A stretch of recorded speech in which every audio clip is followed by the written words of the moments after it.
NCAA did for the LGBT community, why wouldn't the CIAA do that for our community? They can go have that same event in Virginia like they used to have. It used to be in Virginia. Right. So, I mean, we have to look at this from all angles, but we can't just say it's the white man's fault, because the reality of it is this a moment or a movement? Because, look, we can talk about this today. If we don't make up our mind to change the mentality of how the world sees black people, if we don't ask this president to say, look, everybody who's a nonviolent felon, Mr. Obama, President Obama, erase their records so they can get a job. Because, see, what happens is you get this felony on you, it's stuck on you for life. So if you commit a crime at 21, 22 years old, and then now you're 30 years old, married with a kid, and you need to provide for them, and you can't even get a job because you got this record, what do? You start hustling again because you got to feed your family. Yeah. It's not that you want to be a criminal. This is the only way you can feed yourself. But they know that, and they're not changing it because it's $1 trillion industry to lock us up. Because one other caveat I want to leave your audience with. In this country, slavery was abolished by the 13th Amendment. Right. However, the 13th Amendment, in every state, whatever state you live in, you listen in right now, go look at the 13th Amendment in your state. Slavery is abolished except for incarceration.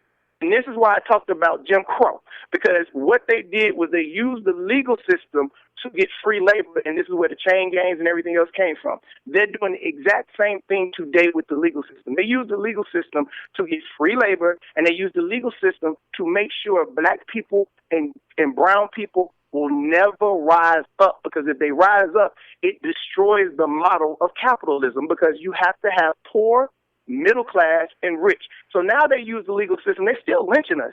They're still killing us, but they're doing it through the legal system because, you know, you look even at the drug laws, the crack versus cocaine, you getting 5-10 years for a piece of crack, and for an ounce of crack, you getting 5 years. But if you got a brick of cocaine, you getting probation.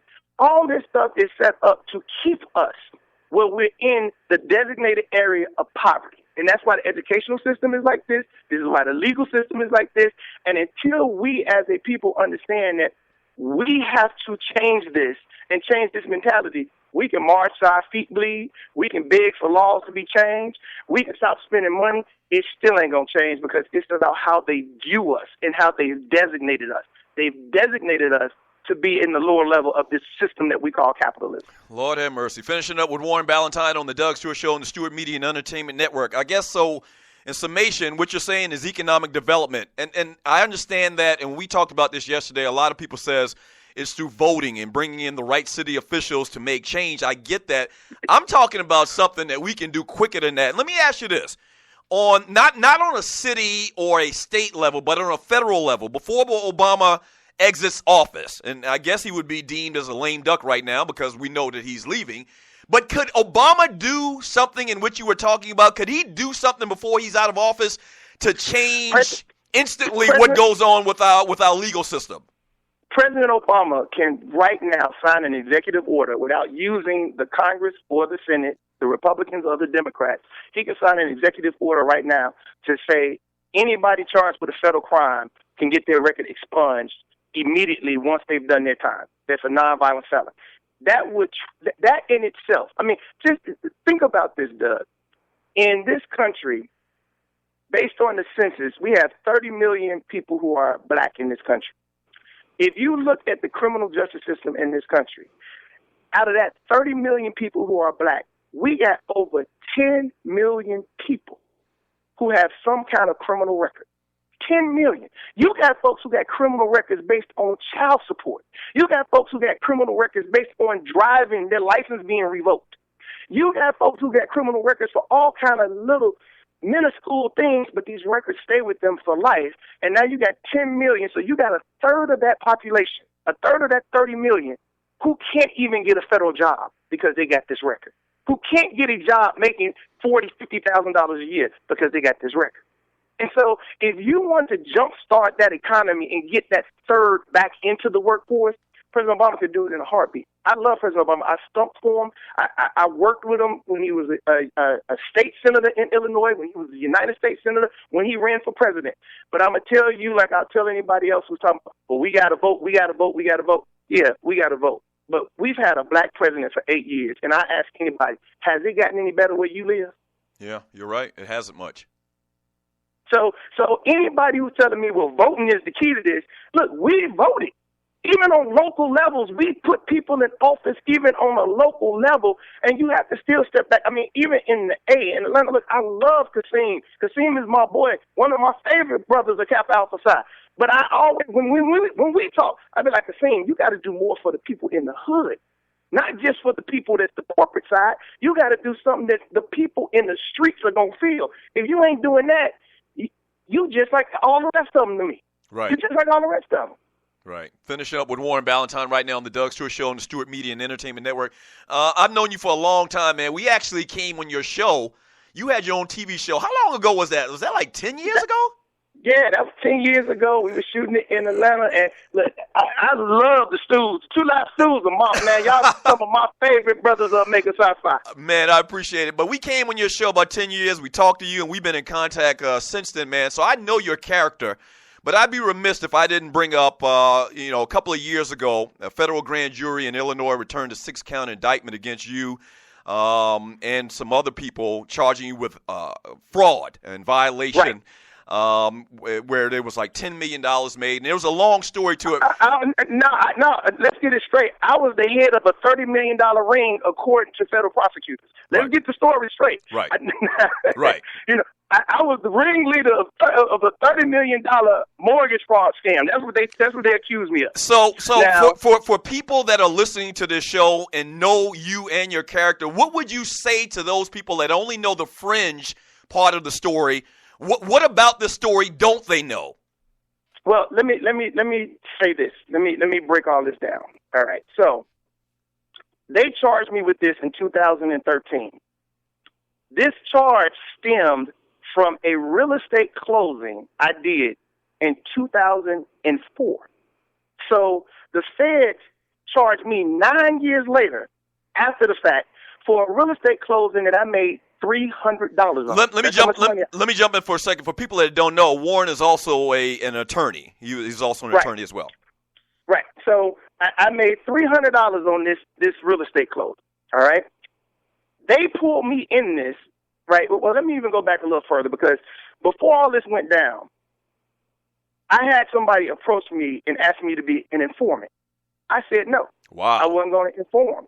After I said no, I wasn't going to inform, I get hit with a $50,000 IRS fine. Well, we go through, show them that I didn't owe the money, so that left. So I get another call, and they say, this is your last chance. I say no again, because they wanted me to inform on President Obama, to be honest with you, because I had access to the president. Wow. And I said no again, and then this came down, this indictment, over a $300 real estate closing. Now, let me tell you the craziest thing about this, and this is why I talk about the legal system the way I talk about it. The craziest thing about this, Doug, is this. I couldn't even defend myself from what the federal government was putting out in the media. Because if I would have said anything, then I would have been held in federal contempt and would have went to jail until everything was over with. So I couldn't even open my mouth. Now, the scary thing about all this is this. When we get into trial and we get into everything going on, it was 4 women who testified against me in this trial. One woman was charged because she was truly the ringleader. Every one of them testified the same thing. One was not there. We all made over $150,000. Now, each one of them made over $150,000. Right. I made $300. They testified I wasn't there. They all made this $150,000. And the kicker is this. Like I said, they charged the one woman, but the other 3 women, they've never been charged with anything. Now, you're going to charge me for $300 closing, but you're not charging them for $150,000 and them sitting here admitting that they did this. This is also the craziest part about this whole thing. In Illinois, when you do a real estate closing, it's not like doing it anywhere else because it's a title company. So everything, all the documents, the escrow of money, everything is done through the title company. The lawyer doesn't see any of this until the day of closing. So basically what you're doing is document review. Right. And close with the client. That's all I did. I didn't know where they were. I hadn't met them prior. It was the first time I seen them. I had none of the money, nothing. So once all this broke, I told everybody, I said, look, let's just look at this realistically. if I was the ringleader of a $30 million thing, they took my house, they took my car, they took my business, they took everything from me because they've been trying to get their money back. None of that happened. None of that happened. I was put in this simply because of two reasons. One, I wasn't informed, and two, because right around that time, I had black people putting money in a black bank in North Carolina, McKenzie Farmer, and I got my listeners to put over $1 million in this black bank. And they were going to take this money and put it into education for poor black kids across the country. As soon as I did that, that's when this came out. And so, you know, I'm not a big conspiracy theorist type of person, but I'll tell you this. They used the legal system to do what they wanted to do to me because they wanted to shut me up and because I wouldn't play ball. You know what? Now, you know what? Let me jump in right here and say this, and I've talked about this many times on this show. Me, my brother, the two live stews, you, as well as Michael Baisden, all around the same time, it seems like there was and I'm not a conspiracy theorist either, but it seems like there was like a concerted effort to stifle the black voice on radio. And it's strange how all of that went down, so I totally understand where you're coming from. Yeah, I mean, it really was, because you got to think about this, right? Think about the consciousness that everybody was putting out at that time. Right. I mean, and so it really became an issue of, you know, hey, y'all help this black man get in the office. You giving these people good information. And see, the most dangerous thing you can give black people is true knowledge. Because once we know the knowledge, we don't use it and explode. We don't go further than anybody else has ever been before. But because we were doing it, even y'all show was a sports show, but it was a social consciously sports show, right? Which was something that was unheard of at the time. So you literally got to understand when you're looking at these things, and see, that's one of the things that I told my audience. I said the one thing that I've learned going through all this is that we got to have the same mentality that they have. And when I say that, I'm saying it in this sense. When somebody white gets in trouble, the first thing that happens is that white community puts up money to protect that person. Right. The second thing that happens is they give a justified reason of why this person didn't do nothing wrong. Well, wait a minute, we got to look at the camera. Wait a minute, it's more to the story. I mean, think about this Tulsa shooting, right? It's clear as day that this woman shot this man. They're trying to come up with all kinds of reasons on why she shot this man. Right. They're trying to we don't do that. When it happened in our community, what's the first thing we hear? That Negro guilty. Yeah, he guilty. He did it. Right. But that's because we've been conditioned to believe the same things that they're believing, that these black boys are bad, these black girls are this, they that, and they this. And see, we don't even understand the condition, because I always tell black women this who listen to my show. It's amazing to me that the only group of women in the world who are called strong is strong black woman. And I said, it's crazy, because if you really think about it, everybody's trying to be like the black woman. They sit in the sun and burn their body so they can have a hue that you got. They inject their lips so they can look fuller, so their lips can look like yours. They putting fake booty pads on their butt so they can have a butt like yours. It's amazing to me how we don't understand that we need to have the same mentality that they have when it comes to us. So now, at this point, Doug, I don't care if I see the brother. I'm just like Dave Chappelle in his skit on R. Kelly, where he was like, I need to see his grandmama in there saying, yeah, that's my.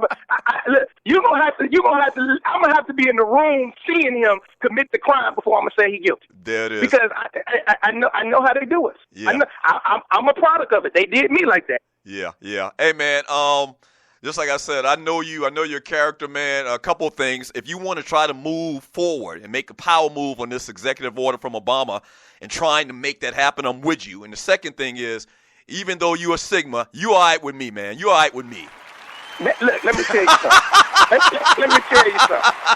Look, I'm gonna give you a little history before I go. You know, y'all wouldn't even have y'all first conclave if it wasn't for the brothers of Phi Beta Sigma. Y'all didn't have a place to have it. You know what? I actually learned that in a chapter meeting here, with my chapter here in Atlanta, Delta Mu Mu, a couple of months ago. We had a historian come and tell us that story about the relationship with the Sigmas and the Qs. That's right. And on my yard, I'm gonna just tell you real talk. On my yard, us and the Qs. Wait. What's your yard? Where'd you go to school at? University of Iowa. University of where? Iowa. Okay, Iowa. University of Iowa. Okay, go ahead. Yeah. We were thick as thieves. We having something, all accused there. They having something, we all there supporting their stuff. Now, we ain't get down with everybody else, but the accused and the